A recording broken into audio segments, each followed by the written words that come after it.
Pass Left Drafts, the most entertaining draft content on the internet. We are here for our second round of our very first draft, M21, and we have hopefully a very exciting round for you coming up.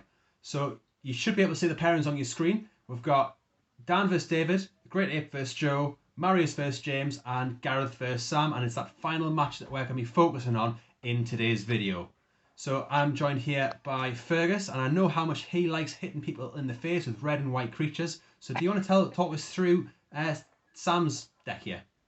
Yeah, I think this is your classic low to the ground red-white aggro deck. Some of the creatures and some of the spells in it aren't necessarily exactly where you'd want to be in a kind of mid-range kind of deck. You're playing things like Alpine Watchdog, 2/2s with Vigilance. They're okay. They're not incredible, but they get the job done.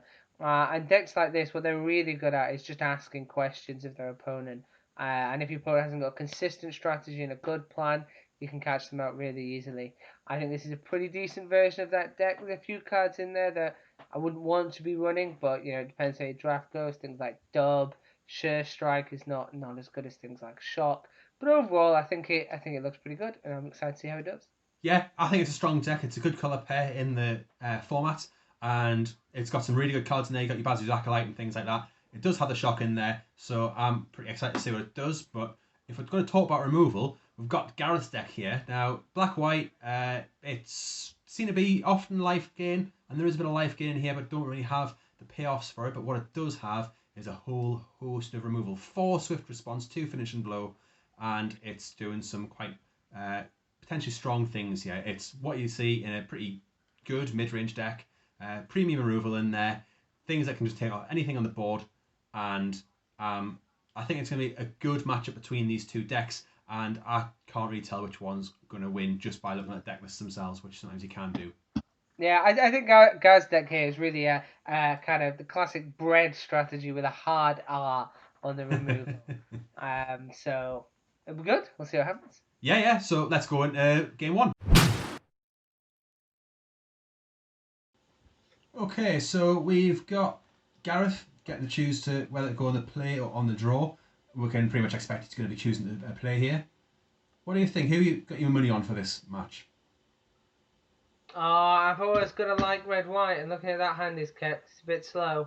I'm gonna go with red white. I'm gonna go with Okay, well I suppose I'm on Team Gareth then.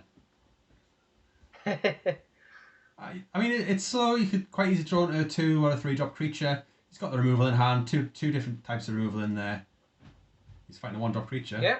Land. That's not quite what he wanted at this point. No. See if we've got a good flop. 1 drop into 2 drop. Without a look at that. Red white thing. Good start for Sam. Absolutely. That's looking a bit better for him This here. is a good draw. Well, this is a fantastic draw because this mother essentially protects 2 damage. Yeah. It does well here. But quite open to combat tricks or something like that. Water battlements. Yeah, that's not what he really wanted to see. Again, the Pegasus is still doing some nice work. Yeah. Another land. So what can you do here? Just probably a swift response. One of the attacking creatures. Yeah, interesting argument there. I think you just attacked with the shield mate there instead of the magma. Yeah. 1 less damage, but you get 2 through. You can hold the magma. Well, no, because he would have blocked with the Pegasus. Well, because then you shoot him with the magma, right? Or no, magma players only. Nah, it's less exciting. Okay, Fatal Passage there. Not a spicy surprise, but it is still a rare that you got in there. Yeah, and it does well for your fixing. Now I do know that at this point he's used the Eldraine Fatal Passage instead of the M19 Fatal Passage, because he only had the Eldraine ones in his collection. So we did allow him to use a previous version because we obviously didn't do the draft on Arena. Not quite there yet. Okay, that's a big creature. So that's pretty good. But I think he's just going to get finished next turn. Finishing blow here is going to answer the question quite nicely. You will be able to sack it to the Hobble Fiend. Make Hobble Fiend into 3/2, but I think it's the correct play. Still not great. You might wait until the next turn because it means that the mana's going to be a bit tougher. Yeah. What do you think of warded battlements? I think it's really good. I don't really want more than one in my deck. But in these red-white decks, which can often go very wide, it's one copy of it can be really, really good. Yeah, I generally agree with you. I think you see some of its weakness here, actually, though, in that it doesn't do anything by itself. Yeah, if you face And it's face a quite... lot of removal, if you're not getting the board state, it's doing very little by itself. I think it's really good in the mirrors. So when you're in the mirror and both sides are attacking back and forwards, then it's putting power on the board, but it's also sustained blocking. It's a little bit like a vigilant creature. Yeah, I can see that. So you're going to be quite nice in those situations as well. It's a big Another Hobble big one. Fiend. It's got to secure the scene there though, so you can just make it into a 1/1. I don't think Gareth's really too interested. So team Gareth, he's down to 6 life, but he's in a much nicer position. Looks like he's stabilised, and it has the Steed to come up next as well, Yeah. which will do nicely to help stabilise the board. It's Pegasus not has doing done a lot enough. of work as a defensive wall. Yeah, and Definitely looks like it's slipping away from Sam here, this. it could still be turned around quite quickly. All it needs is a removal spell for that Pegasus, and he's back in the game. Needs to just do 6 points of damage. He's swinging for 2 in the air every turn. You know, combat trick here maybe. We don't know. Maybe. Yeah, Yep, there's Surge sure Strike. strike. So definitely clock on for Gareth there, and the Magmut. And Magma. That accelerates the clock. Yeah. 2 turns. Although we do see Skeletal Archer here. Or Skeleton Skeleton. Archer, I should say. Yeah. Options in the graveyard with that Sanguine Indulgence. Yep. What would you go for here? Sanguine Indulgence. I don't think it's going to do a huge amount here. But he's got to do something to get things off the board. Fair enough, just attacking through with those, getting the damage in while you can. They are vigilant. Yeah, he's got to trade with something if he wants to kill the creature. Yeah, and then... Yeah, that gives him the option to go with that Skeleton Archer and take the nice little line there. Pretty big deal. Yeah, because that 1/1's not doing anything, but you can do a lot more damage to that water back onto the Skeleton Archer. So also turns 2 turn clock into 3 turn clock. Yes. Which is pretty obnoxious. Pegasus is going to take a little while to get the work done. At this point, yeah. You go all in. Yeah, go all in, yeah. And then you can play the Gale Sweeper. That's going to slow him down a little bit more as well, because that can then block the Concordia Pegasus. And then you can always Sanguine Indulgence something back. It looks pretty good here. Sam having the clock slow down like that is really putting him quite behind. So now he's got the Gale Super out. Yeah, I think that's probably still the correct play. I'm just thinking, would it be useful to give something flying for next turn? But don't think so. Don't think so. No, there you go. Silver Smoke Ghoul draws him a card. Yeah, you can still attack these 2/3/3s here fairly happily. That's with everything, right? You attack with everything. Don't think you attack with the 2/2. Maybe you do. Yeah, just putting the pressure on, I suppose.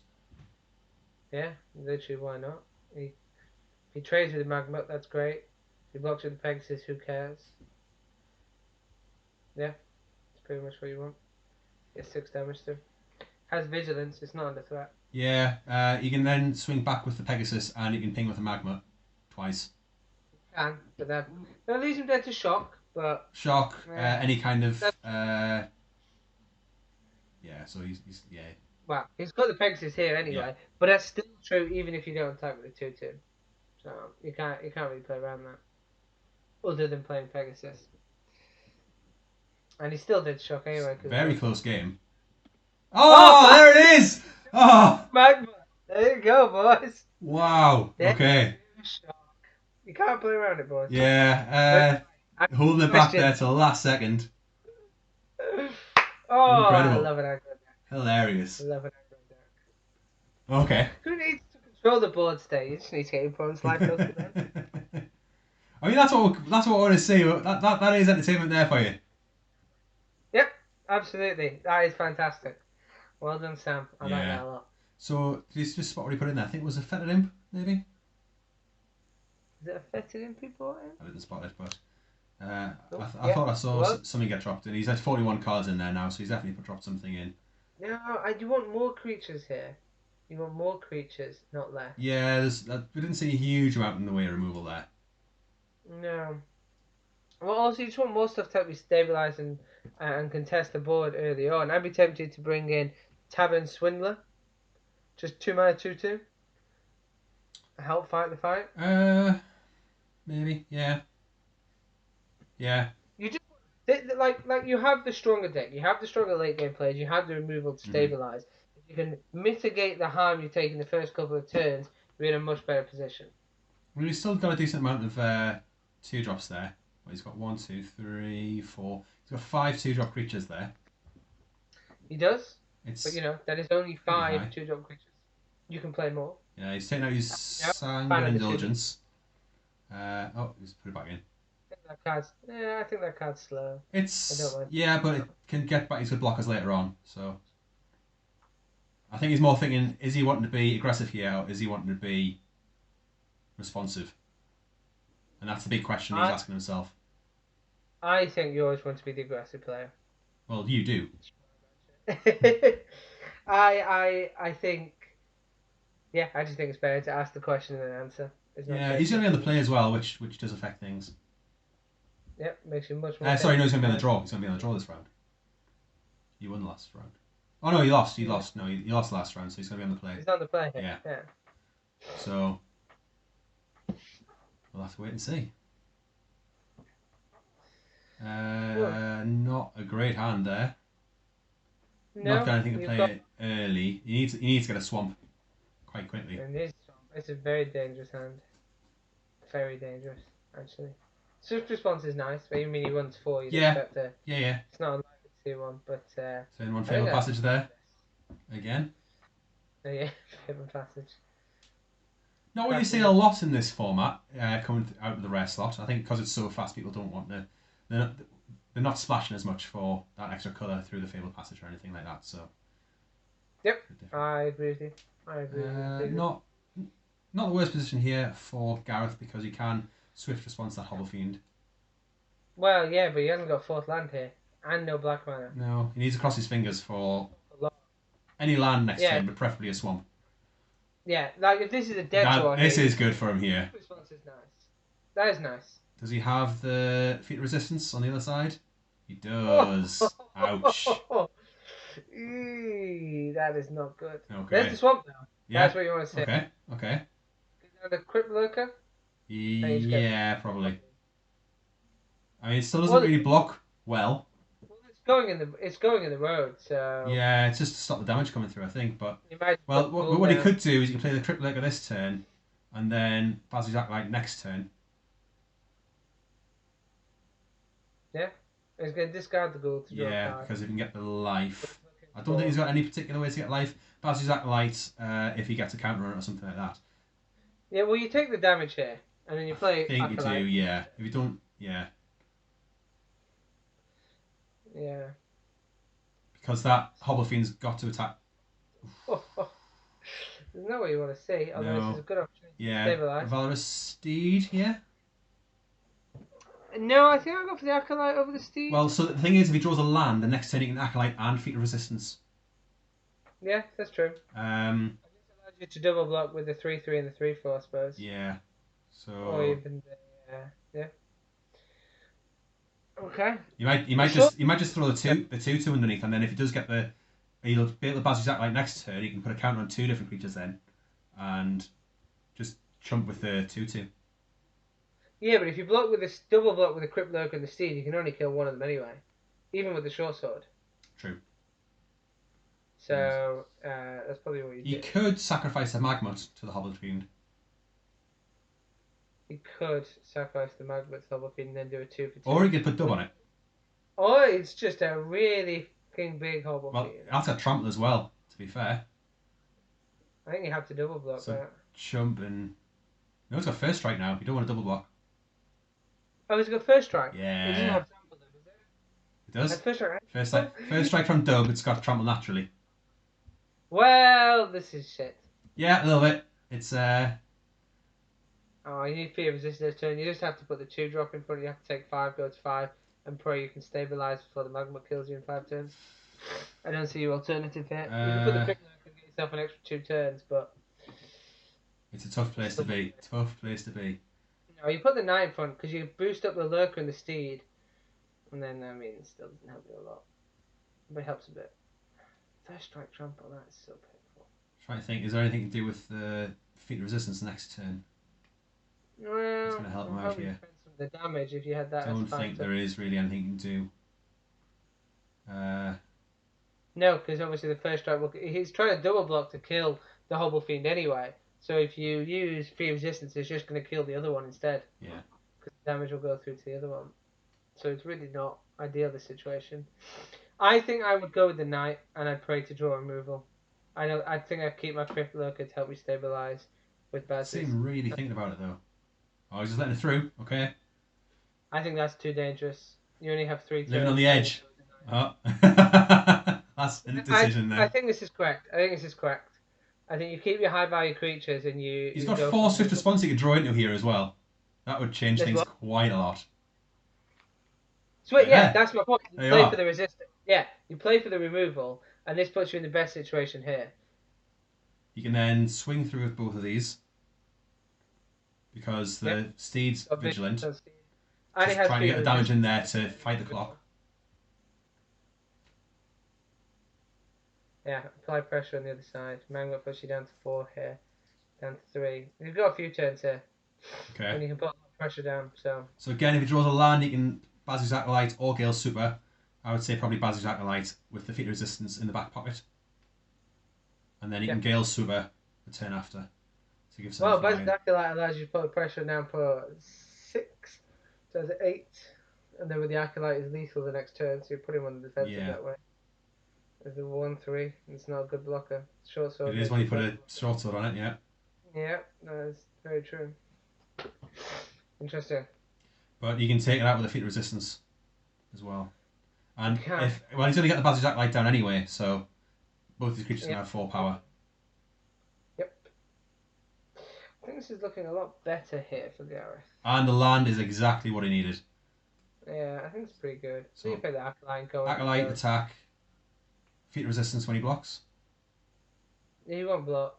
He'll take the 8, go to 6, and threaten the leaf next turn because he'll play at the very least play for the shock lethal. I think this is wrong. I think he'd play Acolyte first. I know he's trying to catch him out and get the Pegasus with feat resistance. I presume that's what he's trying to do. But I honestly think you're better off putting the Acolyte down and getting 4 damage. He's got it though. He's got it. Yeah, I mean, you've got that. Yeah. I think I'd rather have the 2 damage and just sit on the feat resistance. This is going to be awkward though. Why is that? Oh no, he's given it protection from white. Yeah. What's awkward, sorry? So you can't put the counter on it with Bazoo's Acolyte. So that's why he's got to go Gale Super this turn.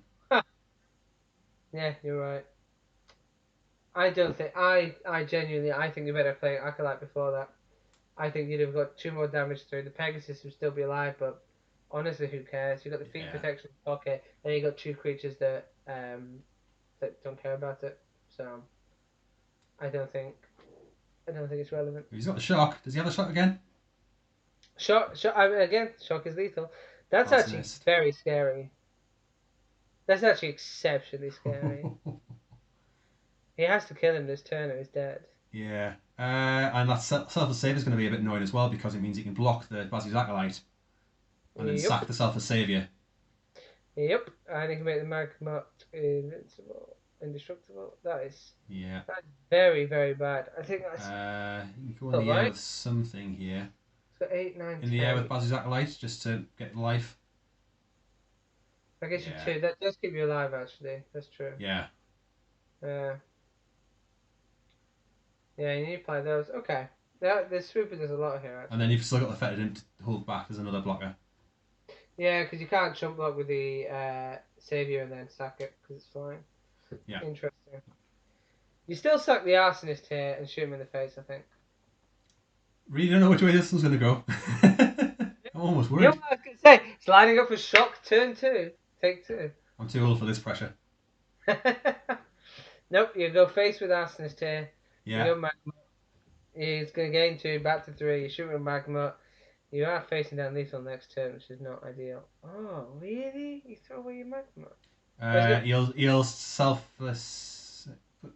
But why not just use the selfless savior to Because he's going to block everything and take no damage. and not use the arsenal? No. Yeah. So, good point. I don't really understand this. It doesn't really make a huge difference. I think he's just trying to figure out the best play, isn't he? Oh no, you let the arsonist die and put the damage up face. In my opinion.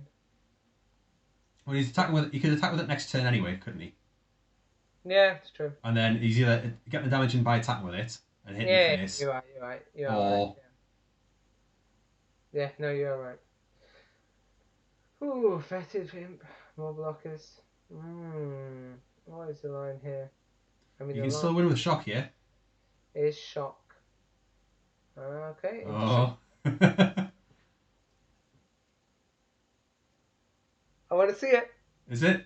Is it? I want to see it. Oh God. I want to see it. I It's mean, you gonna know be- the arsonist anyway, right? Because you're just dead on the crackback regardless, I think. Imagine. 3, 4. Yeah, pretty much. Is it shock? Oh! Yes! Amazing! Wow! Slam through there by Sam. Absolutely fucking love it. I need to know whether you drew that with Crash too, but I fucking love that. Oh. Just put a lot of bleeps there. I was brilliant. That's absolutely Okay. super. 10 out of 10. I enjoyed that. Yeah. Should we have a look at what's happened in the other matches as well then? Yeah, I think that sounds like a great idea. Okay.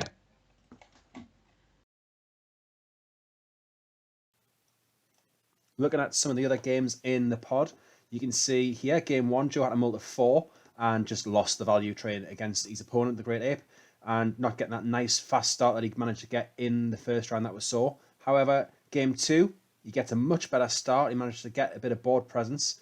The opponent not doing a huge amount, and by the time the opponent does, they just can't catch up with Joe. He can just use the combat tricks, he can use the good creatures and things that he's picking up, and outclass the component almost every play here. So just aggro deck does what aggro deck does, and just really can't keep up, getting the last little combat trick in at the end. Game 3, it does go a bit longer. He tries starting out a bit fast, but the opponent does manage to start to stabilize against him. Hunter's Edge it being absolutely clutch here. And I think the opponent would feel pretty good at this point, but getting his Storming Entity out. But the Fury of Bitten comes in really good here as well. He's playing the Pitchburn Devils. That could take out either of the creatures on the board. Trading off there, knowing what he's got in hand, knowing how that can really affect what's going to be coming next. Opponent gets the blockers out, but it's not enough. He's able to take them both out, keeping the good board presence there, and he does eventually come back round to take the game.